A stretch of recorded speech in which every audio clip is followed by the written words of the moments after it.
Nagpost ako kanina ng reels ng topics about ano yung best way to attract prospects.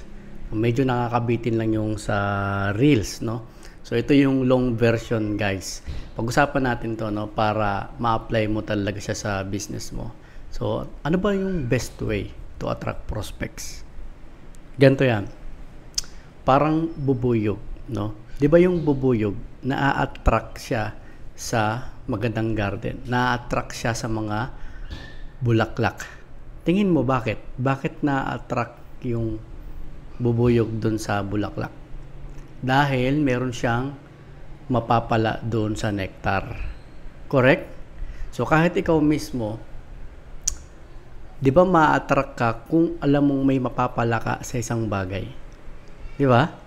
So kung gusto mong makapag-attract ng mga quality prospects, kung gusto mong makapag-attract ng target market mo, kailangan may pakita mo na meron silang mapapala sa iyo. No, kailangan makita nila na meron silang makukuha from you or makita nila yung benefits na makakatulong sa kanila.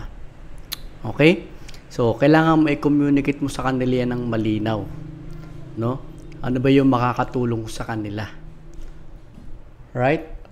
Ang tanong, paano? Paano mo siya gagawin? Nabanggit ko nga doon sa Reels, educational marketing. Sino rito yung gumagawa na ng educational marketing? Sino rito yung nagsusubok ng gamitin tong strategy na to? So, kailangan meron kang ability to show, no? Ability to demonstrate to them yung mga benefits at makakatulong sa kanila. No, whether you are selling physical products. So, importante na meron kang ability to demonstrate those benefits ng products mo and malinaw sa prospects mo na i-communicate mo yon. Okay? Ang problema, ito yung nagiging problema. Karamihan ng mga marketing tactics ngayon, no, mga promotion na makikita mo, ang gusto ko agad nila kumita ng pera. Gusto agad bumenta. Gusto agad mapabili yung tao. There's nothing wrong with that. Kaso nga lang, hindi siya, ito mas effective tong strategy na to. So, wag mo silang gayahin. Be different, no, para mag-stand out ka. So, dapat ipakita mo muna na kaya mo silang turuan, kaya mo silang tulungan, no, bago ka mag-offer ng solution, bago mo sila bentahan. Okay? Kapag ginawa mo yun, doon mo sila ma-attract, doon ka nila magugustuhan. No? They will like you, they will know you, no, and they will trust you. At kapag nangyari yon, closing sales will be very, very easy. Yun ang maganda doon. So, yung gatong educational marketing strategy, hindi lang siya nag-work sa network marketing. Sino rito yung mga nagde-network? No? Mag-work din siya kahit saan, kahit sa real estate. Even if you're selling insurance or any services, mag-work siya. Okay?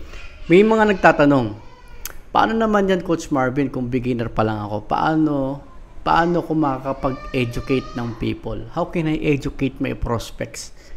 May tanong ako sa'yo. Halimbawa, example lang to, bibili ka ng kotse, may hawak ka ng pera, meron ka ng 1,000,000 sa bulsa mo, no?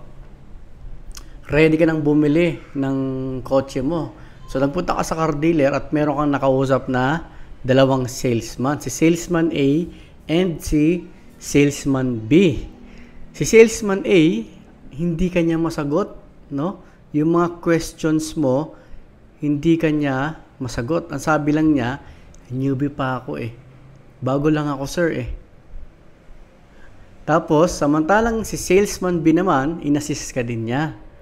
Pero si salesman B na to, tinulungan ka niya, dinemonstrate niya ng mabuti sa iyo yung mga benefits ng product nila, no?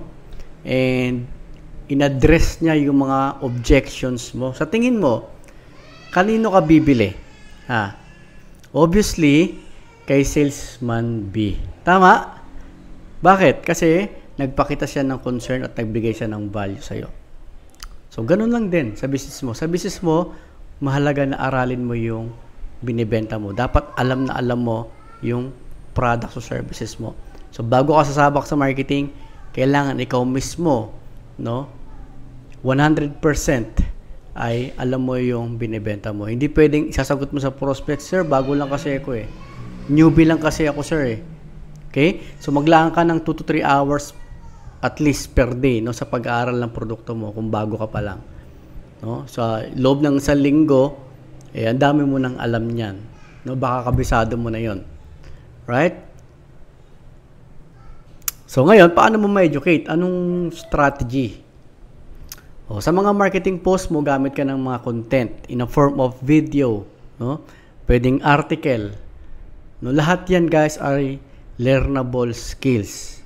No, lahat 'yan ay natututunan. Okay? Sino rito yung nag-video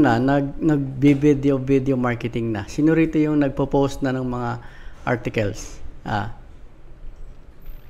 Yung pinakang advice ko, gamit ka ng sales funnel kasi one time mo lang yun sa setup. No, doon mo ngayon i-communicate yung mga benefits at value na mapapala at makakatulong sa mga prospects mo. Sales funnel. Alright? So, very effective yan. So, lagay mo doon yung features and benefits or ano yung mga mapapala ng mga prospects mo. Lagay mo sa landing page mo, lagay mo sa sales presentation mo, sabihin mo doon yung mga key benefits na mapapala ng mga prospects mo. No? Ano yung benefits kapag pinanood nila yung video presentation mo? Ano yung mapapala nila kapag pinakinggan ka nila, kapag tinignan nila yung post mo? Okay? So that's it for this video. Sana nakatulong. And kung gusto mong matuto pa, no, paano mag-build ng sales funnel, meron akong free training. No? Paano ka makakagawa ng funnel without draining your wallet on expensive funnel builders at kahit na hindi ka techie. So, ang gawin mo, click mo lang yung link na meron dyan sa nakapin sa comment section and panoorin mo yung video presentation. So, thank you so much. Bye-bye.